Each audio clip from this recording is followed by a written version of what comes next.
Assalamualaikum warahmatullahi wabarakatuh. Baik, pada kesempatan hari ini saya ingin berbagi informasi sedikit mengenai pendaftaran dan seleksi administrasi pendidikan profesi guru ataupun PPG dalam jabatan tahun 2022 tahap kedua. Kemarin sudah dibuka tahap pertama dan sedang melaksanakan seleksi bertahap. Sekarang pendaftaran untuk tahap kedua sedang dibuka ataupun sedang dikeluarkan informasi kepada bapak-bapak ibu agar menyiapkan berbagai macam bahan ataupun berkas. Ini surat yang dikirim ataupun yang diupload di media sosial Kemendikbud ataupun Facebook yang di-share. Di sini bisa kita simpulkan yang mana sehubungan dengan hal tersebut, dengan hormat kami sampaikan informasi terkait dengan persiapan pendaftaran dan seleksi administrasi PPG dalam jabatan tahun 2022 tahap kedua sebagai berikut. Ini jelas dibilang di sini yaitu persiapan. Ini mungkin kalau persiapan tidak lama lagi, 2 hari lagi sudah kepada tahap pendaftaran. Yang pertama, data calon peserta berdasarkan hasil pemutakhiran data pokok pendidikan ataupun Dapodik tanggal 21 Maret 2022. Ini berarti berdasarkan data yang diambil per 21 Maret 2022. Kalau Bapak Ibu pemutakhiran datanya sebelum 21 Maret ataupun sesudah 21 Maret 2022 berarti tidak masuk ke dalam kategori. Ini diambil data per 21 Maret. Yaitu yang kedua, calon peserta terdiri atas 2 kategori. Kategori yang pertama A, guru yang diangkat sampai dengan tanggal 31 Desember 2015. Yaitu kategori pertama guru yang diangkat dengan tanggal 31 Desember 2015. Kategori yang kedua yaitu guru yang diangkat mulai tanggal 1 Januari 2016 sampai dengan 1 Januari 2019. Berarti bisa kita simpulkan di sini yaitu guru-guru paling telat yaitu 1 Januari 2019. Paling telat yang tertera di Dapodik ataupun masuk ke Dapodik data guru yaitu per 1 Januari 2019. Sesudah 1 Januari 2000 sampai 2022 ini yaitu belum terundang. Bisa kita simpulkan begitu ya. Bisa kita simpulkan yaitu per 1 Januari 2019 paling telat sudah terdaftar di Dapodik. Kalau sesudah 1 Januari 2019 berarti kita tidak terundang Dapodik. Contohnya kalau kita terdaftar tanggal 2 Januari 2019 di Dapodik, berarti kita kemungkinan besar kita tidak akan terundang di SIM PKB untuk mengikuti PPG dalam jabatan tahap kedua ini. Yang ketiga, calon peserta wajib melakukan pendaftaran melalui laman http://ppg.kemdikbud.go.id menggunakan akun SIM PKB masing-masing. Jadi diharapkan kepada Bapak Ibu sering-sering buka SIM PKB, jangan sampai pendaftarannya sudah lewat, sudah ditutup, kita baru tahu bahwa kita terundang di SIM PKB. Itu tidak ada artinya lagi. Jadi diharapkan ataupun perhatian agar kita sering-sering buka SIM PKB. Yang keempat yaitu verifikasi dan validasi dilakukan untuk melihat linearitas antara bidang studi PPG yang dipilih dengan ijazah S1 ataupun D4 yang dimiliki serta syarat administrasi lainnya. Yaitu setelah kita mendaftar melalui SIM PKB, yaitu diverifikasi data kita. Pertama ijazah dan syarat-syarat administrasi lainnya. Yang kelima, persyaratan tata cara pendaftaran, jadwal pelaksanaan, dan seleksi administrasi PPG dalam jabatan tahun 2022, serta daftar linearitas tertera pada lampiran 1 dan 2. Berarti ada lampiran, yaitu lampiran 1 dan 2. Tata cara ataupun jadwal-jadwal pendaftaran, jadwal seleksi sudah disampaikan di laman di bawah ini, yaitu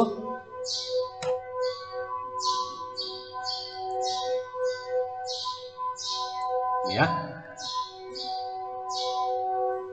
Ini bisa kita simpulkan bahwa kalau jadwal pendaftaran dan seleksi administrasi, jadwal pendaftaran yang pertama, nomor 1, pengumuman pendaftaran pertama dikeluarkan pengumuman ini yaitu tanggal 12 April 2022. Kedua, pendaftaran dan pengiriman berkas tanggal 15 sampai dengan tanggal 19 April.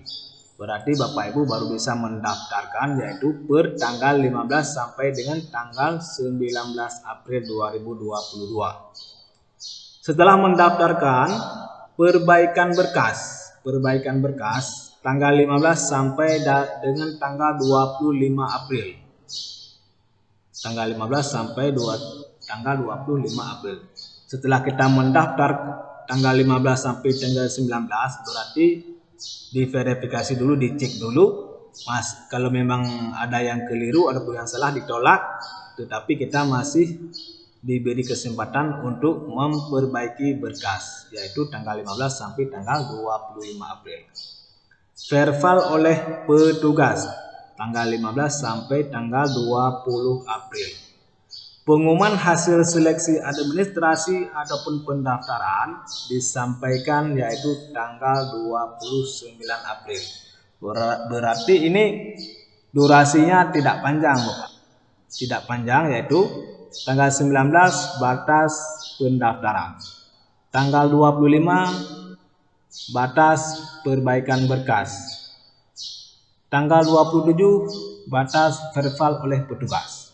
Tanggal 29 sudah keluar pengumuman, yaitu tanggal 29 April sudah keluar pengumuman siapa-siapa saja yang berhak mengikuti ujian seleksi akademik, yaitu ujian seleksi akademik yang dilaksanakan seperti sekarang melalui daring ataupun melalui jarak jauh ya. Oke, kita ke atas, yaitu persyaratan dan tata cara pendaftaran dan seleksi administrasi PPG dalam jabatan tahun 2022. Seperti biasa, seperti persyaratan yang kemarin. Yang pertama yaitu persyaratan peserta A. Guru di lingkungan Kementerian Pendidikan, Kebudayaan, Riset, dan Teknologi yang belum mengikuti program sertifikasi guru. Yaitu bisa kita simpulkan di sini yaitu yang belum mengikuti sertifikasi. Jadi kalau yang sudah mengikuti sertifikasi ataupun yang sedang mengikuti sertifikasi tidak akan terundang ya, tidak akan terundang di SIM PKB. Yang kedua, terdaftar pada data pokok pendidikan Kementerian Pendidikan, Kebudayaan, Riset, dan Teknologi. Yang kedua yaitu kita terdaftar di Dapodi. Yang ketiga, memiliki NUP3. Yaitu Bapak Ibu, kalau NUP3 ini yaitu kewajiban mutlak ya. Tidak bisa kita nego-nego yang bahwa kalau tidak memiliki NUP3 berarti secara otomatis kita tidak akan terundang lewat SIM PKB. Yang keempat, telah diangkat menjadi guru sampai dengan tanggal 1 Januari 2019. yaitu seperti persyaratan yang di belakang tadi, yaitu paling telat kita terdaftar di Dapodik ataupun diangkat menjadi guru yaitu tanggal 1 Januari. Yang terdaftar di Dapodik ini ya, yaitu tanggal 1 Januari 2019. Yang kelima yaitu memiliki kualifikasi akademik S1 ataupun D4 yang linear dengan pilihan bidang studi yang akan diikuti. Yaitu kita memiliki ijazah paling rendah yaitu S1 ataupun D4. Yang selanjutnya aktif mengajar selama 2 tahun terakhir.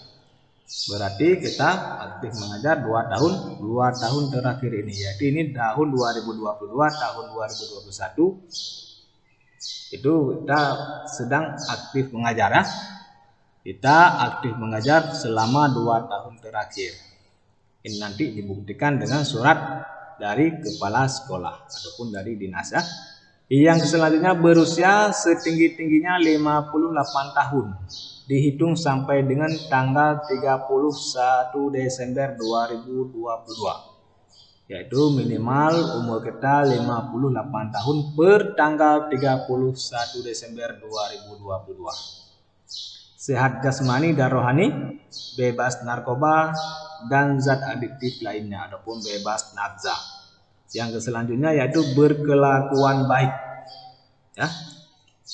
Yaitu kalau persyaratan administrasi seperti kemarin juga Bapak Ibu bisa menyiapkan persyaratan administrasinya, yaitu Bapak Ibu bisa siapkan dulu yaitu hasil ataupun di scan ijazah ya, ijazah S1 ataupun D4 di scan. Kalau yang asli tidak perlu lagi dilegalisir, kalau yang asli tidak lagi perlu dilegalisir. Kalau yang fotokopi yaitu dilegalisir dulu di perguruan tinggi lalu di scan. Lalu di scan ya, dilegalisir dulu lalu di scan kalau yang fotokopi. Tetapi kalau Bapak Ibu scannya yang asli, yaitu tidak perlu lagi untuk legalisir. Yang kedua yaitu hasil pindai SK pengangkatan pertama sebagai guru, yaitu asli garis miring fotokopi legalisir Dinas Pendidikan Provinsi dan Kabupaten Kota. Yang kedua yaitu hasil pindai SK pengangkatan pertama, yaitu kita kalau memang SK yang asli sama juga tidak perlu lagi dilegalisir. Jadi Bapak Ibu jangan salah menafsirkan, nanti bikin capek juga. Yang artinya kalau SK pengangkatan pertama itu asli, itu tidak perlu lagi dilegalisir. Tandanya yang asli yaitu stempelnya basah, stempel basah. Kalau yang fotokopi kadang-kadang kita SK yang secara kolektif dibagi, berarti kita perlu untuk legalisir Dinas Pendidikan. Paling rendah yaitu Dinas Pendidikan Kabupaten ataupun Kota. Yang ketiga yaitu hasil pindai SK kenaikan pangkat terakhir bagi PNS. Ini sama juga, kalau yang asli tidak perlu lagi dilegalisir, akan tetapi kalau fotokopi dilegalisir dahulu ya. Atau SK pengangkatan 2 tahun terakhir. Atau SK pengangkatan 2 tahun terakhir yaitu tahun 2020 dan tahun 2021. Atau tahun 2020 atau tahun 2022 dan tahun 2021 garis miring tahun 2022 bagi guru non PNS, asli fotokopi legalisir, SK tersebut dilegalisir oleh, masih sama yaitu kalau SK tersebut asli berarti Bapak Ibu tidak perlu lagi dilegalisir. Kalau SK kenaikan pangkat 2 tahun terakhir ini yaitu untuk PNS, kalau yang asli tidak perlu lagi dilegalisir, tetapi kalau fotokopi harus dilegalisir. Ini SK pengangkatan 2 tahun terakhir atau SK pengangkatan 2 tahun terakhir yaitu tahun ajaran 2020 dan 2021 sampai 2022 ini, kalau yang asli tidak perlu lagi juga dilegalisir. Akan tetapi kalau yang fotokopi sama harus dilegalisir paling rendah, yaitu Dinas Pendidikan Kabupaten Kota. Adapun kalau kita SK pengangkatan 2 tahun terakhir ini kita mengajar di yayasan ataupun di sekolah swasta, yaitu yang dilegalisirnya oleh ketua yayasan, bukan kepala sekolah. Jadi perhatian kepada Bapak Ibu yang mengajar di sekolah swasta ataupun di yayasan, nanti di saat legalisir SK pengangkatan 2 tahun terakhir ini, yaitu harus dilegalisir oleh ketua yayasan. Ketua yayasan yaitu yang tertera di situ, yaitu guru tetap yayasan ataupun GTY, guru tetap yayasan. Yang keempat, hasil pindai SK pembagian tugas 2 tahun terakhir, yaitu tahun ajaran 2020 atau /2021 dan 2021/2022. Asli /fotokopi legalisir kepala sekolah. Berarti kalau SK pembagian tugas ini sama juga, kalau asli tidak perlu lagi dilegalisir, tetapi kalau yang fotokopi hanya legalisir kepala sekolah. Kalau SK pembagian tugas ini legalisir kepala sekolah kalau yang legalisir. Ini persyaratan ini sama seperti tahap pertama. Yang kelima, hasil pindai fakta integritas yang ditandatangani dan dibubuhi materai 10.000 dengan format terlampir. Berarti Bapak Ibu ada surat juga ataupun fakta integritas yang sudah kita ketik, kita kasih materai 10.000 dan kita tanda tangan dan kita scan. Yaitu nanti kalau masalah fakta integritas bisa Bapak Ibu download di bawah deskripsi video ini, akan saya sediakan yang sudah saya edit ke dalam bentuk Microsoft Word ya. Dalam bentuk Microsoft Word, nanti bisa Bapak Ibu download di bawah deskripsi video ini. Yang B, guru yang diberi tugas sebagai kepala sekolah. Kemarin guru-guru yang terdaftar di Dapodik sebagai kepala sekolah kemarin tidak terundang untuk ikut PPG tahap pertama. Akan tetapi tahap yang kedua ini diberi kesempatan kepada guru yang diberi tugas sebagai kepala sekolah di sekolah masing-masing, ataupun guru yang mendapatkan ataupun yang terdaftar di Dapodik sebagai kepala sekolah. Kemarin tahap 1 tidak akan terundang, sekarang tahap kedua terundang. Persyaratannya sama seperti guru biasa, akan tetapi hanya ditambahkan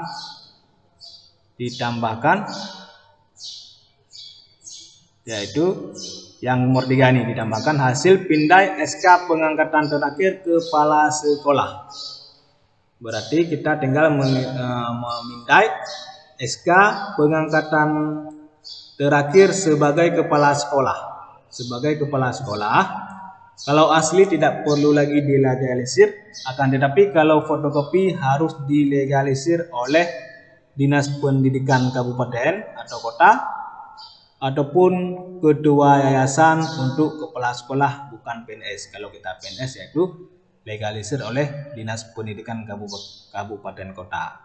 Kalau kita kepala sekolahnya di sekolah swasta, hanya legalisir oleh ketua yayasan. Ini kalau SK-nya yang fotokopi. Yang nomor 4 yaitu hasil pindai fakta integritas, sama seperti yang untuk guru biasa.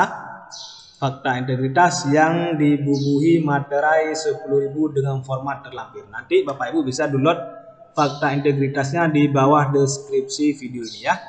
Di bawah deskripsi video ini. Ini tata cara pendaftaran. Tata cara pendaftaran masih sama juga seperti pendaftaran di tahap pertama kemarin. Yang pertama kita buka di SIM PKB dengan menggunakan SIM PKB masing-masing. Makanya Bapak Ibu dianjurkan untuk sering buka SIM PKB karena segala informasi menyangkut dengan sertifikasi dan lainnya diumumkan melalui SIM PKB masing-masing. Yang kedua, calon peserta membuka situs tersebut untuk melakukan pendaftaran sebagai calon peserta dengan menggunakan SIM PKB. Calon peserta mengupload hasil pindai ijazah. Bagi calon peserta yang kendala dengan akses internet, pendaftaran dapat dibantu oleh operator sekolah. Nah, berarti kita mengunggah ijazah di situ, mengunggah ijazah dan persyaratan lainnya yaitu kita unggah melalui SIM PKB masing-masing. Nomor 3 yaitu calon peserta menetapkan bidang studi yang akan dipilih dalam PPG. Ketentuan penetapan program studi adalah linear dengan program studi pada ijazah. Nanti setelah kita upload ijazah dan berkas lainnya yaitu kita pilih bidang studi yang akan kita ikutkan sekolah PPG, yaitu tentunya harus sesuai dengan ijazah yang kita miliki. Ya, masalah daftar linear program studi yaitu bisa nanti dilihat di lampiran di bawah ini. Ya. Yang keempat, calon peserta mengisi nama perguruan tinggi dan program studi sesuai dengan ijazah. Yang selanjutnya yaitu kita mengisi nama perguruan tinggi tempat kita kuliah dulu dan kita mengisi program studi kita yang sesuai dengan ijazah yang kita miliki.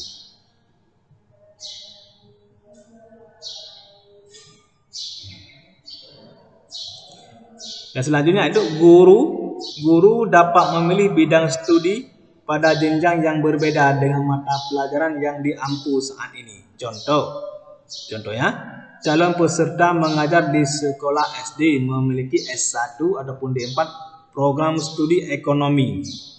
Maka berdasarkan tabel linearitas, calon peserta dapat memilih jenjang SMA dengan bidang studi PPG yaitu ekonomi. Ini ada kasus kemarin sebagian guru salah memilih sehingga gugur di tahap administrasi. Contohnya kita memiliki ijazah ekonomi dan kita mengajar di sekolah dasar di SD. Sedangkan di SD tidak ada mata pelajaran ekonomi. Akan tetapi kita bisa memilih yaitu di SMA, jenjang SMA dengan program studi ekonomi. Sehingga kita nanti lewat secara administrasi kita sudah memenuhi syarat. Kalau Bapak Ibu tetap memilih di perguruan ataupun di sekolah SD, itu kemungkinan besar secara administrasi telah gugur karena di SD tidak mungkin ada pelajaran ekonomi ya. Yang kelima, LPMP melakukan verifikasi dan validasi kesesuaian berkas dengan syarat administrasi yang telah ditentukan, di antaranya yaitu linearitas antara program studi PPG yang dipilih dengan program studi jurusan pada ijazah. Hasil verifikasi dan validasi tersebut dinyatakan dengan 3 kategori sebagai berikut. Berarti LPMP memverifikasi data kita apakah sesuai ijazah kita dengan sekolah PPG yang kita pilih. Ini ada 3 kategori. Yang pertama disetujui. Kalau penyataannya disetujui, jika berkas memenuhi persyaratan dan bidang studi PPG yang dipilih linear dengan program studi pada ijazah S1 ataupun D4 ya, maka nanti keterangannya disetujui. Yang kedua ada statusnya ditolak permanen. Kalau ditolak permanen berarti kita kemungkinan jika berkas tidak memenuhi syarat dan atau bidang studi PPG yang dipilih tidak linear dengan ijazah serta tidak dimungkinkan adanya perbaikan. Contoh, guru dengan kualifikasi akademik sarjana hubungan internasional tidak linear dengan program studi PPG yang ada. Berarti kalau kita salah memilih program studi untuk PPG, berarti kita kemungkinan besar yaitu ditolak secara permanen karena contohnya yaitu sarjana hubungan internasional. Berarti tidak linear dengan program studi PPG yang ada. Yang ketiga yaitu tolak perbaikan. ada juga yang keterangannya ditolak tapi bisa kita untuk memperbaiki. Contohnya yaitu jika berkas tidak lengkap atau bidang studi PPG yang diberi tidak linear dengan ijazah, tetapi dimungkinkan adanya perbaikan. Contoh, guru dengan kualifikasi akademik sarjana bahasa Inggris memilih program studi guru kelas SD. Jika guru tersebut ingin mengikuti PPG, maka guru harus memperbaiki program studinya menjadi bahasa Inggris. Nah, seperti kasus tadi, yaitu guru bahasa Inggris tetapi memilih program studi PPG di PGSD, guru kelas SD. Itu tidak mungkin ya. Tidak mungkin guru kelas SD ataupun tidak mungkin pelajaran bahasa Inggris ada di guru kelas SD. Tetapi kita tetap memilih program studinya yaitu guru bahasa Inggris. Kita ubah, berarti ini ada kemungkinan untuk kita perbaikan. Tetapi ini bahayanya yang DB ditolak secara permanen, ini tidak ada waktu ataupun tidak ada kesempatan kita untuk memperbaikinya. Calon peserta yang lolos verifikasi dan validasi yang berstatus disetujui dinyatakan lolos seleksi administrasi PPG dalam jabatan tahun 2022. Nah, itu kegiatannya seperti yang kita baca tadi, yaitu tanggal 15 pertama pendaftaran sampai 19, perbaikan berkas sampai tanggal 25, verifikasi oleh petugas yaitu tanggal 15 sampai 27, pengumuman kelulusan administrasi yaitu tanggal 29 ya. Nah, di sini yaitu bisa kita lihat linearitas kualifikasi S1 ataupun D4 dengan bidang studi PPG dalam jabatan tahun 2022. Bapak Ibu bisa lihat di sini yaitu ijazah-ijazah yang linear dengan program PPG tahun 2022. Jangan salah memilih, yaitu acuannya tetap di tabel ini. Ini panjang tabelnya. Tabelnya banyak ini. Segala jurusan ada di sini. Jadi kita jangan salah memilih. Jangan salah memilih, yaitu nanti menjadi fatal ketika kita ditolak secara permanen. Contohnya ini yaitu pendidikan guru sekolah dasar. Pendidikan guru sekolah dasar yaitu yang linear dengan program studi guru sekolah dasar, yaitu pendidikan sekolah dasar PGSD, PGMI, PPKN, matematik, bahasa Indonesia, bahasa sastra, bahasa Indonesia dan daerah, pendidikan, bahasa sastra, pendidikan IPA, pendidikan IPS, banyak ya, panjang nih. Ada berapa? Ada sekitar 15 program studi yang linear dengan pendidikan ataupun PGSD ya. Ini panduannya harus ke tabel yang dibagikan oleh Kemendikbud ya. Oke, kita scroll ke bawah. Ya, pokoknya yang intinya Bapak Ibu bisa bacuannya ataupun panduannya bisa, alat ukur bisa dengan tabel ini.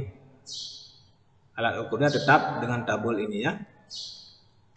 Kita balik ke fakta integritas.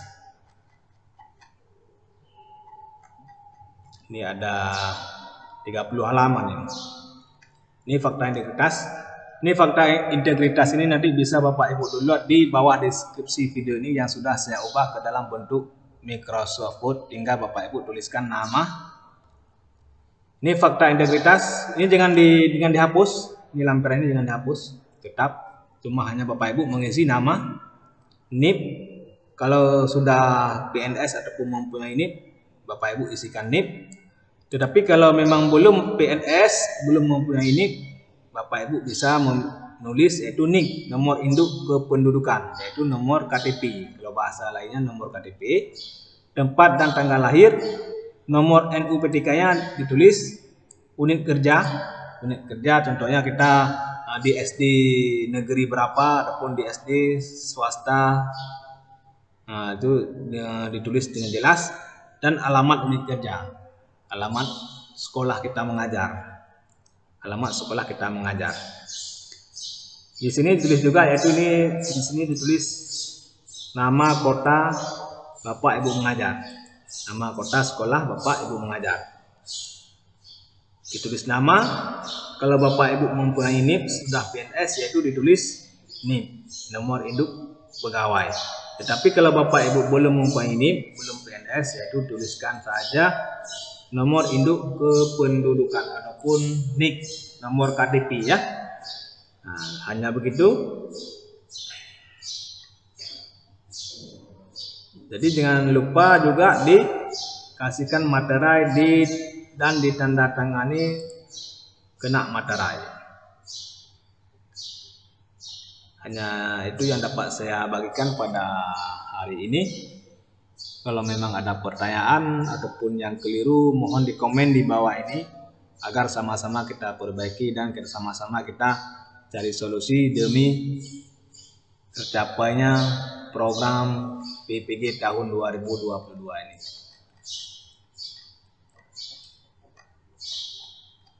Kemarin banyak yang keliru saat pendaftaran, banyak yang ditolak secara permanen karena program studi PPG yang dipilih tidak sesuai dengan ijazah.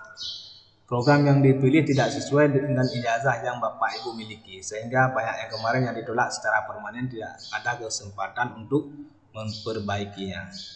Akan tetapi tahun 2022 ini tahap kedua diberi kesempatan kepada kepala sekolah yang belum sertifikasi untuk mengikuti sertifikasi.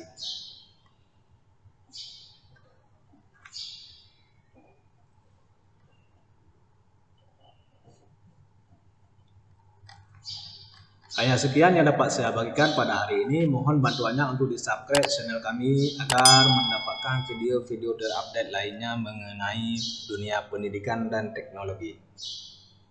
Dan di-share, di-like, di-share kepada kawan-kawan yang lain, siapa tahu bermanfaat video ini agar menjadi perhatian ataupun acuan kepada Bapak Ibu mengenai dunia pendidikan dan teknologi. Kalau memang ada yang keliru ataupun yang tidak sesuai, mohon di komen agar bersama-sama bisa kita perbaiki. Kalau memang ada pertanyaan dan lain-lain, di komen juga di bawah ini. Mengenai fakta integritas, kalau fakta integritas di sini kan dalam bentuk PDF, tetapi nanti akan saya sediakan dalam bentuk Microsoft Word. Tinggal Bapak Ibu download di bawah deskripsi ini, akan saya sediakan linknya untuk Bapak Ibu download. Terima kasih. Wabillahi taufiq wal hidayah. Assalamualaikum warahmatullahi wabarakatuh.